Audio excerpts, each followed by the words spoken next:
நீங்க ஒரு வேலைய முடிச்சிருக்கீங்க. பட் அந்த வேலைய நீங்க எந்த டேட்ல முடிச்சீங்க? இல்ல எந்த நாள்ல முடிச்சீங்க?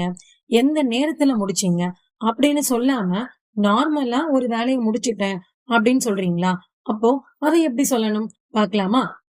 ஐ ஹேவ் ஈட்டன் மை பிரேக்ஃபாஸ்ட். நான் என்னோட பிரேக்ஃபாஸ்ட்ட சாப்பிட்டுட்டேன். You have done your work. நீ உன்னோட வேலைய முடிச்சுட்ட. They have talked with the manager. அவங்க மேனேஜர் கூட பேசிட்டாங்க. We have watched the movie. நாங்க இந்த மூவிய பார்த்துட்டோம். She has met her friend. அவன் அவளோட ஃப்ரெண்ட பார்த்துட்டான். He has won the match. அவன் மேட்ச்ல வின் பண்ணிட்டான். It has broken. அது உடைஞ்சிருச்சு. இப்போ நான் சாப்பிட்டுட்டேன் அப்படிங்கறத ஏன் ஐ ஹாவ் ஈட்டன் மை பிரேக்ஃபாஸ்ட்னு சொல்றோம்? ஏன் நம்ம ஐ ஏட் மை பிரேக்ஃபாஸ்ட் அப்படின்னு சொல்லக்கூடாதா? இந்த டவுட் உங்களுக்கு இருக்கும். சோ இந்த டவுட்டுக்கான கிளாரிபிகேஷனை நான் உங்களுக்கு நெக்ஸ்ட் அப்டேட்ல கொடுக்குறேன்.